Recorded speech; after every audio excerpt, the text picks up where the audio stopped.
Vikings postgame coverage continues now with Vikings Overtime on FM 100.3 KFAN and the Fan Radio Network. Vikings Overtime is presented by Xfinity, Profile by Sanford, TimberTech, Carboni's Pizzeria, the Hair Restoration Institute, and by Honda. Now with more postgame coverage of today's Vikings game, here's the fans, Eric Nordquist, Aj Mansour, and Paul Lambert.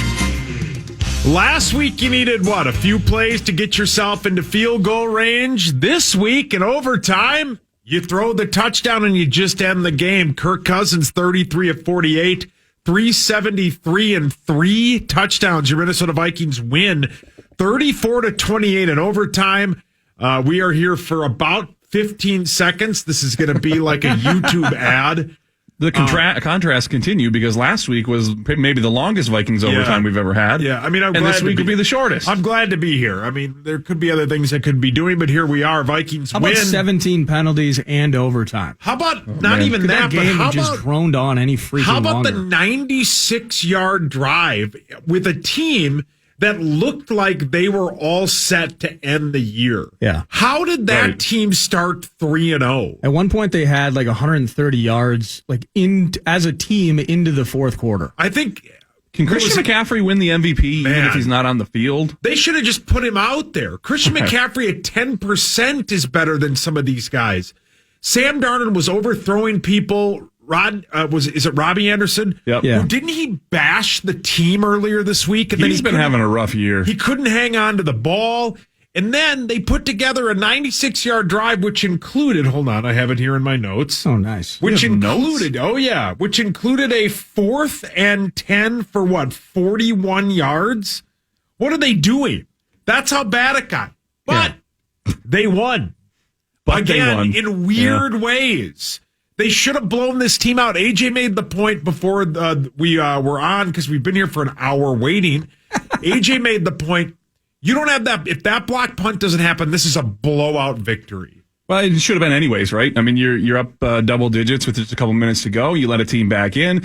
They get that field goal. So they're up 11. They got that field goal, which they almost had scored a touchdown, right? They were down in the red zone, knocking on the door. And they don't get it, so they go for 3. They get the 3, then they get the touchdown and the 2-point conversion. There's just something with this team right now that, they finally scored a couple touchdowns in the second half. Get that monkey off your back.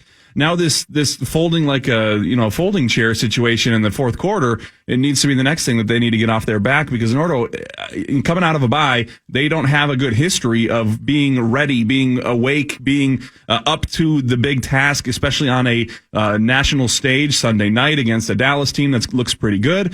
They won, but they didn't necessarily take us into the bye feeling good. Yeah, I didn't. I mean, you're 3-3, so you know how much worse it could be, and then you also think about how much better it could be. As great as Kirk's been in late game and clutch situations, been lights out. The rest of the team hasn't followed suit in various aspects.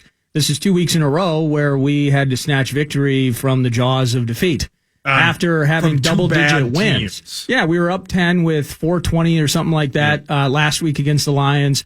We got to kick the game winner. This week, we force overtime after being up 11 with 6 minutes left, or under 5 before they kicked that field goal that AJ was talking about. This thing's disjointed, it's disorganized, and it's just not right. So, offensively, you're excited because you did get those scores in the second half today, but then the penalties are up again. Oli Udoh has just been disastrous with these penalties, and just, we're not moving the defensive line enough, I don't think, specifically when we're running to the right. Like Dalvin was back today, but it was a grind at times. There is a lack of confidence because I don't want to get into a shootout with the Cowboys. I don't want to get into a shootout where if our run defense is going to keep hedging, triple digit numbers on a weekly basis. With Zeke and Pollard coming at you. Well, and then you in 3 weeks you want to go to Baltimore. Who had and deal with that monster? They had 3 running backs score touchdowns. So it's just, you're glad that you're getting the victories, and then things like with what Kirk's doing, and Thielen was just amazing today. Yeah, Jefferson had his moments despite the fumble. There are some really positive things that are happening, but defensively, I still just don't get it, I can't figure out why we're putting ourselves in these spots. And it's very, very annoying and irritating. Yeah, it is. We're going to break, come back. We will already? We already are. We'll okay. break. We'll come back. We'll talk more about this game. We'll go around the league. A dominant performance by the only undefeated team left in the league. That, of course, is the Arizona Cardinals, who just destroyed the Browns 37-14. We'll talk a little bit about that. And also, there was a lot of positivity in this game, but as Nordo and AJ both said, just weird things. You put bad teams away, but the Vikings seem to do it in weird ways. We'll talk all about that when we come back. It's Vikings Overtime. The Fan.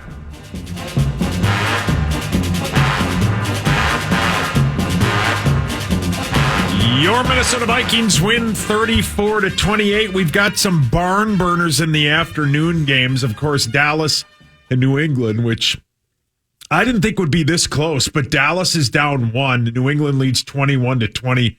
Dak just dropped it. Oh, I thought that was going to be to somebody, went to nobody. But Dallas is down 1, and then the other, like we said, AJ, before the show, weird that there were only 3 afternoon games. Right. I mean, the awful London game. Those London fans and Andy, I mean, they love it, but Jacksonville is basically their home team. But how about and I think this is right, Miami called a timeout with like 5 seconds left, and then they said, well, screw it, we're going to throw a short pass. Jacksonville does, and they kick the game-winning field goal. Just a disaster in Miami. Those teams are, I think, combined 1-10 or something. They're both horrid. Yeah, then they don't move the football. It's just, it's ugly to watch. And that's kind of what you're getting at. But it was gross. It's set up for a weird afternoon too, which is the 3 games going on. And this is the only good one, right? The other ones are blowouts. Yeah, the other ones are bad. But Nordo, back to the Vikings game. The one positive and maybe the greatest thing, and maybe let me start over. Maybe the greatest and maybe the worst thing for Vikings fans is the one guy a lot of them dislike is playing lights out. I mean, Cousins is 33 of 48, 373, 3 touchdowns. He leads them down the field. He gives them the chance again at the game-winning field goal, of course, missed. And then he drives them down the field and throws that beautiful pass to KJ Osborne for the touchdown, which was just a dime to KJ Osborne. Yeah, it was perfect. And he's just, I mean, the guy's on fire, minus last week, but he led them down and they got the game-winning field goal. He only threw the 1 touchdown, but today was lights out. Yeah, through the balance of games, there are imperfections with this offense. And that was what kind of led the talker on the radio show 9 to noon throughout the week, is the idea of Kirk finally getting more autonomy at the line. And it was something that PA and I have kind of thought about ever since Gary Kubiak mentioned it. We do those daily Vikings reports. We have the interview. You guys do the same thing. You play a snippet each day. And it was a year or 2 ago, and PA asked Kubiak basically like, hey, does Kirk get an opportunity to kind of check into XYZ plays or call his own plays? And Gary, there was just this weird 3 seconds of silence, and Gary says, we're getting there. Yeah. And that was it. Yeah. And so like the idea that, and what sprung out of this Lions game most recently, and the thought about it, is something's disconnected with the play calling mix and Clint Kubiak and this offense. And that's great that it's his first year. That is technically an excuse or a validation of imperfections with the offense. But it doesn't really make Vikings fans, doesn't make me feel great about the fact that we want this team to go to the playoffs and be a February type contender. And we're seeing these sorts of inadequacies, lack of execution, lulls in games that are long lasting and detrimental, and putting this team in spots where they got to be clutch. But Kirk in the late stages of games is fantastic. So when there's not a chance to really huddle up and design or scheme, and they just have to go, and it's instinct, and Kirk is just out there firing, he's on time and he's on fire and he's amazing, and he's been fantastic and clutch. And so that's, again, trying to pick through things that we're happy about or not happy about into the bye. Kirk certainly would be on the positive side. I don't mean to get too far ahead of everybody here, because obviously we're starting to figure whether or not they're going to be in the playoffs, and that's, most people are at that point. But if we go one step further and we look to next season, have we turned the page on, are we excited that Kirk has another year under contract? Before the season, everyone was trying to figure out how to buy him out, how to trade out of that final year, how to get through that and move on, turn the page completely with this offense. I think that we are to a different standpoint in Kirk's time with this team, where we look forward to next year and think that even with the money spent, that it's a good thing to keep him as the quarterback. You know what, AJ? What's that? We'll answer that after the break. KFAN.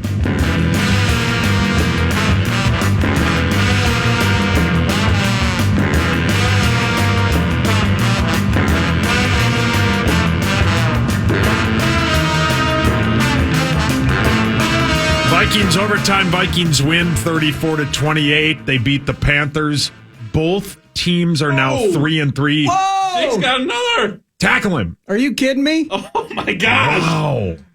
Trayvon Diggs. Is that his sixth? I think it's his It's seventh more than interception. that. Yeah. Seventh or A eighth. pick six this And time. at least for- his second touchdown. Yeah, good. So here's the situation. Dallas went for a 51-yard field goal during the break. They missed it. Which, They would've by the taken- way, in terms of coaching decisions, if anybody has been pissed at like how we've handled some things, Yeah. McCarthy not Yeah. going on 4th and 1 go for there it. With is Zeke? ridiculous. With Zeke, the and way that Pollard, he's playing right put now, them both in the so backfield. stupid, and McCarthy. pitch to one Right. of them. Yeah, I mean, McCarthy Zerline- just got bailed out by Yeah. his defense. yeah. Zerline missed it wide left. New England gets the ball back with like 2:44 left or something like that. And they're driving, and but we 2 said plays it- in, they throw an interception. We said it during the break. Pick six. Here's the difference. Why I think you kicked the field goal. You know who's not on the other side of the field anymore? Tom Brady. Right. Who cares? You let Mac Jones move his way down the field. Who cares? Now you put the boot on the throat. If Right. Vikings fans are pissed that we aren't maybe. trying to close out would I? games, that's precisely why you go for it on 4th and 1 is because they have Mac Jones. And if you miss it, now you got 3 timeouts and you're actually 8 yards closer to their end because you didn't have the field goal. Right. So right. You're in a better position. Yeah, I think just a terrible decision. But Trayvon Diggs now, into the game. And he they had missed 6. the 2-point conversion. So 5-point game, 26-21. Oh, here we go. 2:27 left. So even though the Vikings won, they're 3-3. They've won 2 straight. They beat 2 bad teams, but they're 3-3. Yeah. They've got a gauntlet of a schedule coming up with the next 6 games are tough. I mean, with Dallas and the Ravens, we've been over it, 40 times, but there's a lot of positivity. The quarterbacks played well. Dalvin played really well. The move C.J. Ham put on that 30-yard run was just How about sweet. that? Yeah. That catch Adam Thielen made in the corner of the end zone was Did you sweet. see the video that Ben got? No. So Ben Lieber, he he's was on right the there. sidelines. He was right in that corner of the end zone, right by that pylon. I put it on, for sure, the Vikings blog, maybe the Power Trip page as well. But he got video that he grabs for Instagram or whatever from that corner. So he got the reverse angle of the Adam Thielen catch. Yeah. Just amazing. Yeah. Like, great throw and everything. You can see yeah. all his feet down. You can see the catch come in solid.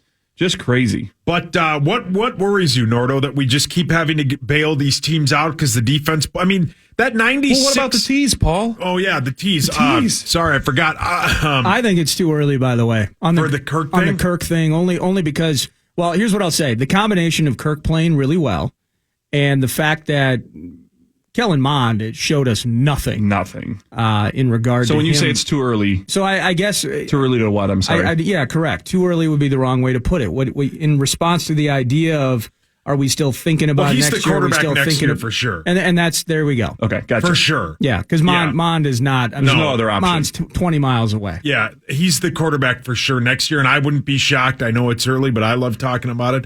If they take another quarterback in the draft at some point, but that's I would say months it's away. more. I would say it's more likely that he gets another contract extension. I that agree Kirk with you. does, Yeah. and that they knock down that cap number next year. Correct. Right. If you I can think move that's the cap the most- number, right? Yeah, Of anything that happens, I think that's the most likely thing. I think he retires as a Viking. He might. I think he does. And I think that the fans should be okay with. I think with they him should being too. here in an If he keeps extension. playing like this. They lose both. It's they're not him. They're 1-5 without him. Right. And isn't there a big TV deal around the corner, too, that's going to Yeah. move some of this money? Yeah, yeah. Yeah, we'll see. Yeah. Yeah. We've been saying that. But- These hits are just different. How about the offensive line?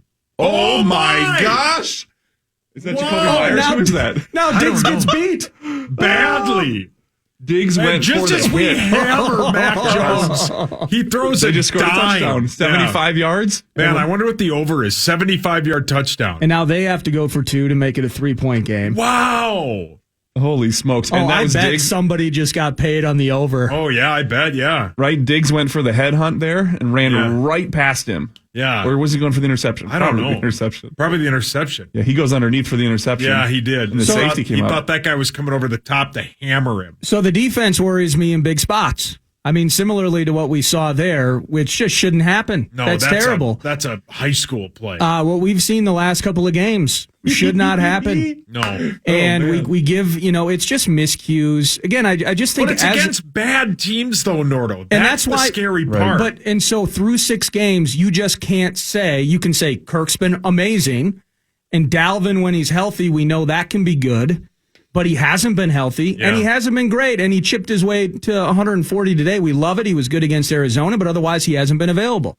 Yeah. This defense, or just this team in general, playing down to competition, these are all signs. The penalties, late stage mistakes, the fumble by Madison a week ago, the 96-yard drive today, these are all signs of just a mediocre team. Right. Yeah. So frankly, we should be 3-3. The missed kicks in big spots. Well said, yeah. We are a mediocre team until we prove otherwise. If we do this to the Dallas Cowboys in a big spot, primetime 2 weeks from now, we come out of there with a win, that's a different... Now it's like, okay, coming out... Like, you have to win that game 2 weeks from tonight. Are both teams... I think this was talked about Friday on the Power Trip. Are both teams going into the bye? Yes. They I are, think the Cowboys are as well. Yep. They go into a bye with a loss here. Now that they're down by 3 with 2:11 left. Yeah. That changes their outlook as well a little bit, too. But if you just look at the NFC standings, though, there are a bunch of teams where we are at, where they're 3-3. Yeah. They're middling. And so now's the time. The problem is we have a gauntlet between this with the Cowboys into Baltimore, and then I think you're like hosting the Packers, then you're at the Chargers, who are unbelievable at home. Like, yeah. But how about now, man. though? That Bengals loss doesn't look like a bad loss anymore. Not as bad. They're a good team. They're 4-2. They've played nobody. They should be 5-1. Any game They should have beat the Pack with all those missed kicks. Shouldn't have fumbled week 1. Make a 37-yard kick week 2. You're 5-2. Yeah, good point. 4-2. 4-2. Yeah. You're 5-1 at that point. Math is hard. I'm well aware. Math we got about is a minute and terrible. a half left. AJ, what's on KFAN.com? I mean, a lot of reactions. Find some good things to pull from this thing. Jack Day's going to get his 5 observations up for the game. That video of Adam Thielen, that reverse angle, all the interviews from the post game, and then we'll continue with that analysis as we break this thing down. Nordo, what's on 9 to noon? It's a montage. It's calls. It's wrapping this thing up and looking forward to the bye week, how the team needs to get better. Your Minnesota Vikings win 34-28 against the Panthers. Both teams are 3-3. That's the Vikings' first road win of the season. Kirk Cousins 373 and 3 touchdowns. Cook 140 and a touchdown, and Adam Thielen 126 and a touchdown. We are back in a couple of weeks. We are not on next week because it's the bye week, and the week after that, the Minnesota Vikings take on these Dallas Cowboys that are on our TV in the Sunday night game at 7:15. I think we're back when they play Baltimore, but that's in 3 weeks.